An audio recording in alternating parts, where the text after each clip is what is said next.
సొమ్మసిల్లిపోయావా? లే. తొట్టిల్లిపోయావా? తప్పటడుగులు వేశావా? లే. నిన్ను బలపరుచుటకు నా దేవుడు సిద్ధంగా ఉన్నాడు. పక్షిరాజుకు 40 సంవత్సరాల వయసు వచ్చినప్పుడు తన పని అయిపోయింది అని తన శరీరము తనకు చెప్తున్నప్పుడు, నిజమే, నా పని అయిపోయింది, చచ్చిపోవచ్చు, లేదో నన్ను సృష్టించిన నా దేవుని వైపుకు నేను తిరిగి ఎదురు చూసినట్లయితే నూతన బలాన్ని నేను పొందుకోగలుగుతానో అని చెప్పి 5 నెలలు అనగా 150 రోజులు తన శరీరాన్ని నలగగొట్టుకుంటుంది, పస్తులుంటుంది. నీ శరీరాన్ని నలగొట్టుకునే సమయాన్ని భారంగా ఎంచకుండా తనను సృష్టించిన దేవుని సృష్టి శక్తికి అప్పగించుకుంటుంది, దేవునికి అప్పగించుకుంటుంది. నేను తిరిగి బలం పొందుకోవాల్సిందే. ఇలా నీరసంగా చచ్చిపోవడానికి వీల్లేదు, నిరాశతో చచ్చిపోవడానికి వీల్లేదు. తిరిగి బలం పొందుకోవాలి, శక్తిని పొందుకోవాలి, బంగారు భవిష్యత్తును పొందుకోవాలి. అది నా దేవుడు నాకు ఇవ్వగలడో విశ్వాసంతో అది కనిపెట్టినప్పుడు తిరిగి బలం పొందుకుంటుంది. ఉన్నారా మన మధ్య బలహీనమైపోయిన వాళ్ళు, చేయకూడని తప్పులు చేసిన వాళ్ళు, శారీరకంగా, మానసికంగా, ఆధ్యాత్మికంగా, ఆర్థికంగా బలహీనమైపోయిన వారు మన మధ్య ఎవరైనా ఉన్నారా? అయితే ఈరోజు తీర్మానం తీసుకోవాలి, నేను బలము పొందుకోవాలి. ఈ బలహీనతలో, ఈ పాపములో, ఈ అలవాటులో నేను చచ్చిపోవడానికి వీలేదు.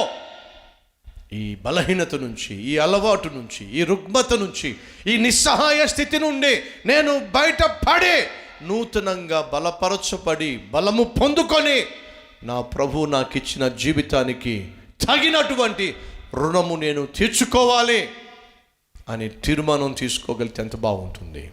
ఈరోజు అట్టి తీర్మానం నువ్వు తీసుకుంటావని చెప్పే దేవుడు పక్షి ద్వారా నీతో మాట్లాడుతున్నావు. ఒక పక్షినే నేను బలపరిచి 30 సంవత్సరాలు బలమైన జీవితాన్ని ఇస్తున్నానే, అది నా కొరకు కనిపెట్టినప్పుడు నిన్నెందుకు బలపరచలేను, నిన్నెందుకు శక్తితో నింపలేను? ఓ భక్తుడు తన డైరీలో రాసుకున్నాడు, ఈరోజు నేనేమై ఉన్నానో. ఒకసారి ఆలోచించండి ఫ్రెండ్స్, ఈరోజు నేనేమై ఉన్నానో ప్రశ్నిస్తున్నా. ఈరోజు మీరేమై ఉన్నారు? ఆత్మీయ జీవితంలో బలంగా ఉంటున్నారా? స్థిరంగా ఉంటున్నారా? పరిశుద్ధంగా ఉంటున్నారా? చాలా సంతోషం. ఈరోజు నేమేమై ఉన్నావో, లేదా ఆత్మీయ జీవితంలో బలహీనంగా ఉంటున్నారా? ఆత్మీయ జీవితంలో దేవునికి వ్యతిరేకంగా దూరంగా ఉంటున్నారా? వాక్యానికి, ప్రార్థనకు సమయాన్ని ఇవ్వలేని వారిగా ఉంటున్నారా? అయితే వినండి, ఆ భక్తుడు చెప్పిన మాట ఏంటి తెలుసా? ఈరోజు నేను ఏమై ఉన్నానో, ఎలా ఉంటున్నానో, చచ్చిపోయే రోజును కూడా అలాగే ఉండబోతున్నాను. ఈ మాట మీకు ఏమైనా అర్థమైందా? ఆ మాట నన్ను బహుగా కదిలించింది. ఈరోజు నువ్వు బలహీనంగా ఉన్నట్లయితే, ఆత్మీయంగా బలహీనంగా ఉన్నట్లయితే, తొట్టిల్లిపోతూ ఉన్నట్లయితే, తప్పటడుగులు వేస్తూనే ఉన్నట్లయితే, దేవుడు నీకు ఇస్తున్న ఈ అవకాశాన్ని సద్వినియోగపరుచుకోకపోతున్నట్లయితే, నువ్వు చచ్చిపోయే రోజును చూసావో ఆ రోజు కూడా ఇలాగే నువ్వు జీవిస్తావు. అయితే ఏ జీవితాన్ని ఆ రోజు కలిగి ఉండాలని ఆశపడుతున్నావో ఆ జీవితాన్ని ఈ రోజు నుంచి ప్రారంభించాలి. ఎందుకని? భక్తుడు అన్నాడు, ఈరోజు నేను ఏ విధంగా జీవిస్తున్నానో ఆ రోజు కూడా అలాగే జీవిస్తా. ఈ వారం నువ్వు బలహీనంగా ఉన్నావా? అయితే పోయిన వారం బలహీనంగానే ఉన్నావు, అంతకుముందు వారం బలహీనంగానే ఉన్నావు. జాగ్రత్తగా నువ్వు నీ జీవితాన్ని పరిశీలిస్తే, పరీక్షిస్తే, ఈరోజు నువ్వు ఎలా ఉన్నావో కొంతకాలం వెనక్కి వెళ్ళి చూడు, అలాగే ఉన్నావు. అదేం తెలియచేస్తుందో తెలుసా? రాబోయే రోజుల్లో కూడా ఇలాగే ఉండబోతున్నావు, చచ్చేటప్పుడు కూడా ఇలాగే ఉంటావు. ఈరోజు నేను జీవిస్తున్న జీవితము నా దేవుడు నా దగ్గర నుంచి ఎక్స్పెక్ట్ చేస్తున్న దానికంటే బహు తక్కువగా ఉంది అని నువ్వు భావిస్తున్నట్లయితే దేవుడు అంటున్నాడు, నువ్వు నూతనపరచబడాలి. ఇలాగే జీవిస్తున్నట్లయితే ఇలాగే చచ్చిపోతావు, అది నా చిత్తం కాదు. ఈరోజు నువ్వు నీ జీవితాన్ని నాకు పునరంకితం చేయాలి, నిన్ను నూతనంగా బలపరచటానికి.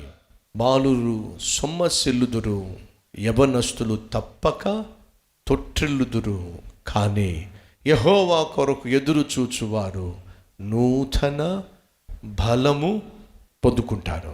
ఈరోజు మనలో ఎంతమంది ఆ నూతన బలం నాకు కావాలి, ఆ నూతన ఆత్మీయ శక్తి నాకు కావాలి. ప్రభు ఆశించినటువంటి జీవితం నాకు కావాలి. ఈరోజు ఏమై ఉన్నానో అలాగే నా మరణ దిశలో ఉండాలని ఆశపట్టలేదు. మెరుగైన వ్యక్తిగా, మెరుగైన ఆత్మీయునిగా, మెరుగైన పరిశుద్ధునిగా, మెరుగైన సేవకునిగా, సాక్షిగా ఆ రోజు నేను ఉండాలి అన్ను ఆశపడుతున్నట్లయితే, ఆ రోజు ఎలా ఉండాలని ఆశపడుతున్నావో దానికి బీజము ఈరోజు నువ్వు వేయాలి. వేస్తావా? అవునన్నవారు నాతో పాటు కలిసి ప్రార్థనలోకి ఇవ్విస్తారా?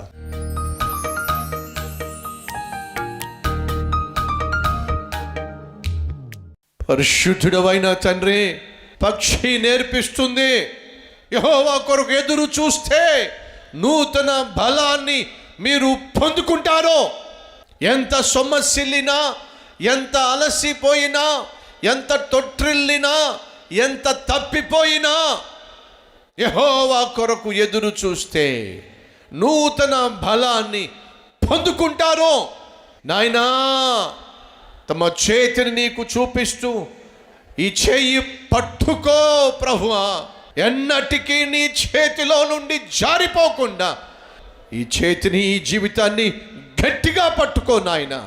నువ్వు ఆశించినట్టుగా జీవించే, నిన్ను నిత్యము సేవించే, నిన్ను ఘనపరిచే అద్భుతమైన జీవితాన్ని ప్రసాదించు ప్రభువా. యేసు నామం పేరట వేడుకుంటున్నాం తండ్రి, ఆమెన్.